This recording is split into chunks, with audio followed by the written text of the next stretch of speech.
Hello दोस्तों, नमस्कार। आप सभी को Zoom study centre by Mukesh का कोचिंग में आप सभी का स्वागत है।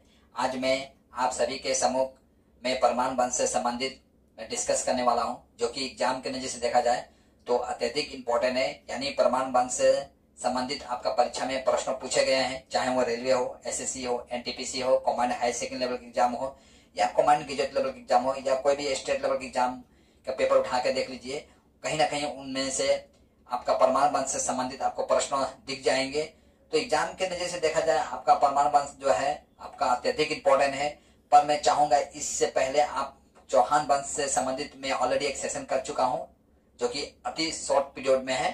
तो मैं चाहूंगा आप पहले उसे देख लीजिए, इसके बाद आप परमाणु वंश को देखिए, क्योंकि परमाणु वंश हमारे परीक्षा के नजर से देखा जाए तो अत्यधिक इम्पोर्टेंट इसलिए बन जाता है क्योंकि इस वंश में राजा भोज थे, जो कि इनसे संबंधित आपका परीक्षा में प्रश्न पूछे जाते हैं। तो समय ना गंवाते हुए हम टॉपिक की ओर बढ़ना चाहूंगा। इससे पहले आप सभी से आग्रह है, यदि आप नए हैं तो मेरा चैनल को सब्सक्राइब कर दीजिए और इस सेशन में यानी इस वीडियो में आप अंत तक बना रहिएगा, वीडियो स्किप करके मत देखिएगा। देखिए, आज का मेरा टॉपिक से आपका परमाणु बंध, ठीक है। तो परमाणु बंध जो थे इसका संस्थापक थे आपका, कौन थे आपका? इसका संस्थापक बता सकते हैं आप कौन थे? तो इसका संस्थापक थे उपेंद्र राज। उपेंद्र राज संस्थापक थे और इनका राजधानी था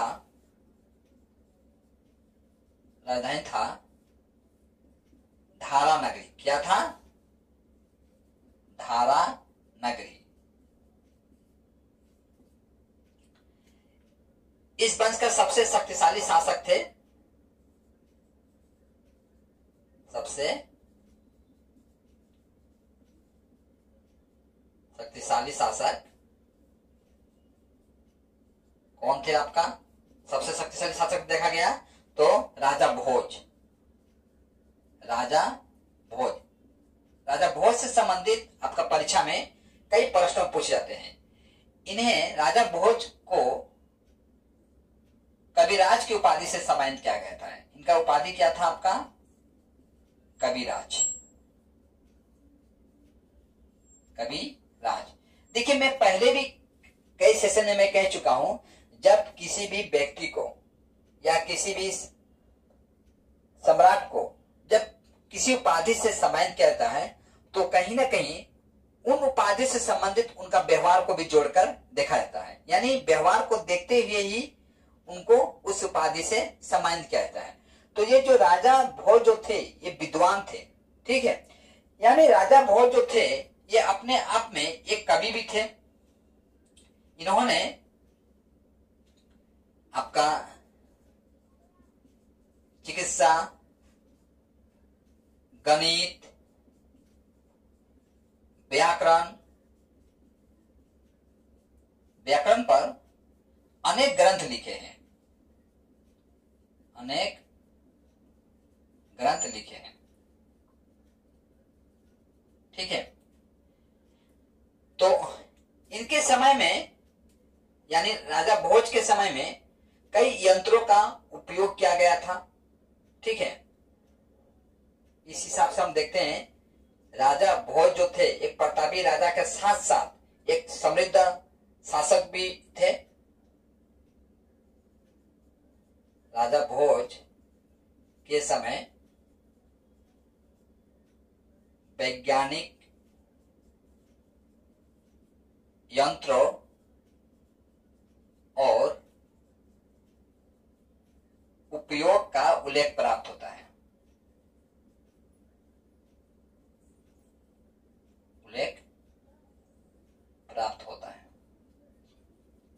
यानी आप समझ सकते हैं वैज्ञानिक यंत्रों का उपयोग किया जाता है उनके समय में। यानी एक हिसाब से देखा जाए उनका साम्राज्य जो था एक समृद्ध साम्राज्य था। उनके समय में सिंचाई के लिए वैज्ञानिक यंत्रों का उपयोग किया जाता था, ठीक है। दूसरी तरफ देखा गया इनका जो राजधानी जो था, जो कि राजधानी का नाम था आपका धारा नगरी, ठीक है। धारा नगरी के आसपास इन्होंने एक सॉरी धारा नगरी में इन्होंने एक मंदिर का निर्माण कराया था। इन्होंने धारा नगरी में एक माता सरस्वती का मंदिर का निर्माण कराया था।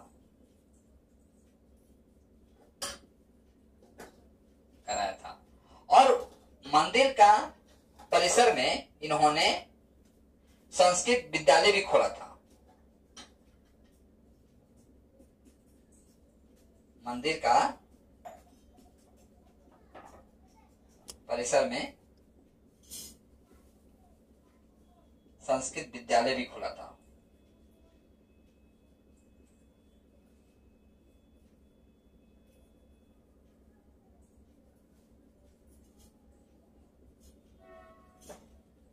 ठीक है।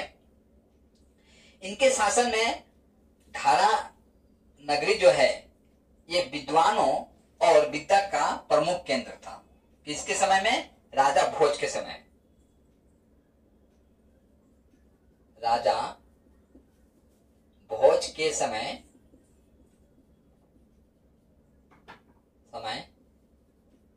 धारा नगरी विद्वानों और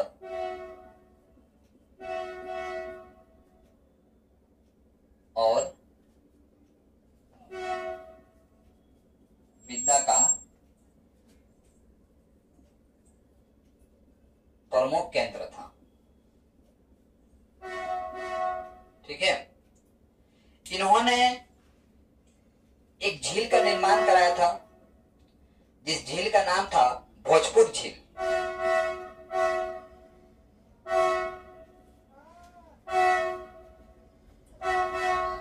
मैं आप सभी से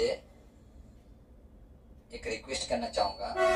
आप सभी जानते हैं मेरा जो सेंटर है जहां से मैं वीडियो बनाता हूं, आसपास रेलवे लाइन है, जो कि आप ट्रेन का आवाज सुनते होंगे मेरा सेशन में। तो इससे हमें अत्यधिक दिक्कत हो रही है और वीडियो काटता हूं तो कहीं ना कहीं वीडियो जो है अत्यधिक खराब भी हो जाता है। तो यहाँ पर थोड़ा आप लोग मैनेज करने का कोशिश कीजिएगा। हमें बेहद दुख है इसे लेकर कि मैं कुछ सलूशन नहीं निकाल पा रहा हूं इसका। तो संभवतः आप इसे मैनेज करने का अपनी ओर से हर संभव प्रयास कीजिएगा, ये मेरा रिक्वेस्ट भी है।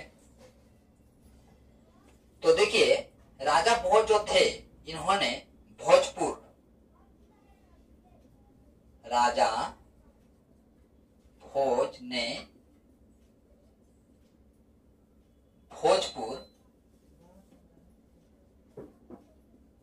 भोजपुर झील का निर्माण कराया था। झील का निर्माण कराया था और भोजपुर नगर का भी स्थापना कराया था। भोजपुर नगर का भी स्थापना कराया था।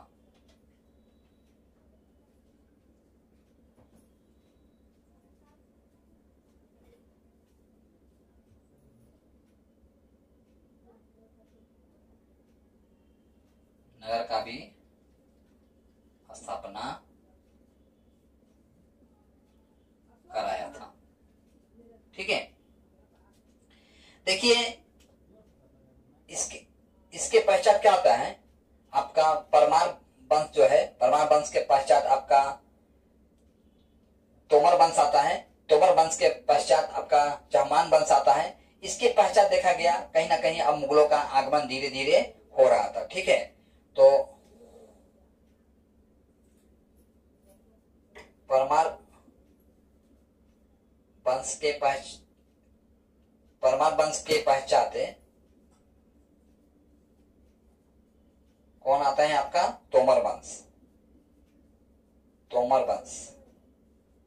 तोमर वंश के पश्चात चहमान वंश। ठीक है। मैं चहमान वंश से मैं ऑलरेडी एक सेशन कर चुका हूं। इसके पश्चात यह देखा गया सन आपका 1297 ईस्वी में आपका अलाउद्दीन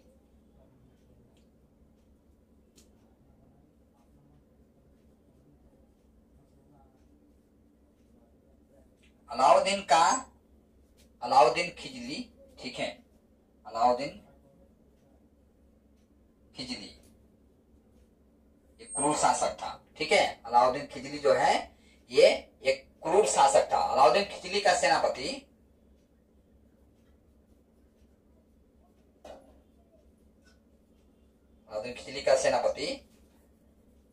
आपका, थोड़ी थोड़ा गंदा में लिख दिया यहाँ पर, तो आपको समझने में थोड़ा कष्ट हो सकता है, इसलिए मुझे मिटाना पड़ा। अलाउद्दीन खिजली का सेनापति कौन थे? आपका नसरत खां, ठीक है, और उलुग खां ने मालवा पर अधिकार कर लेते हैं। मालवा पर अधिकार कर लेते हैं, ठीक है। तो इस तरह से मैंने परमार वंश से संबंधित में उन तत्वों को आपके सम्मुख रखने का प्रयास किया जो कि आपका एग्जाम के नजर से अत्यधिक इंपॉर्टेंट तत्व था, और इससे संबंधित आपका परीक्षा में प्रश्न पूछे गए हैं। यानी मेरे क्लास में मैं जिन जिन टॉपिक्स पर डिस्कस किया हूं, इस टॉपिक से संबंधित आपका परीक्षा में प्रश्न पूछे गए हैं। तो आज क्लास जो है मैं यही समाप्त करता हूं। आप मुझे क्लास समाप्त करने का अनुमति प्रदान करें, ठीक है। और जाने से पहले मैं आप सभी से कहना चाहूंगा कि आप इसका एक स्क्रीनशॉट ले लीजिए, जो कि कहीं ना कहीं आपको नोट बनाने में काफी लाभदायक सिद्ध होगा। और अब तक आप मेरा चैनल को सब्सक्राइब नहीं किए होंगे तो आप कम से कम कर दीजिए, क्योंकि देखिए आपके लाइक कमेंट शेयर जो है मेरे लिए अत्यधिक मायने रखता है। कहीं ना कहीं आपके लाइक कमेंट शेयर और जो आप कभी कभी पॉजिटिव जो कमेंट करते हैं, ये मेरे लिए एक बूस्टर का काम करता है, यानी मेरे अंदर एक पॉजिटिव एनर्जी क्रिएट करता है, और जो कि मैं इस तरह का वीडियो बनाने में सक्षम हो पाता हूं। तो आज की क्लास मैं यहीं पे समाप्त करता हूं। जय हिंद।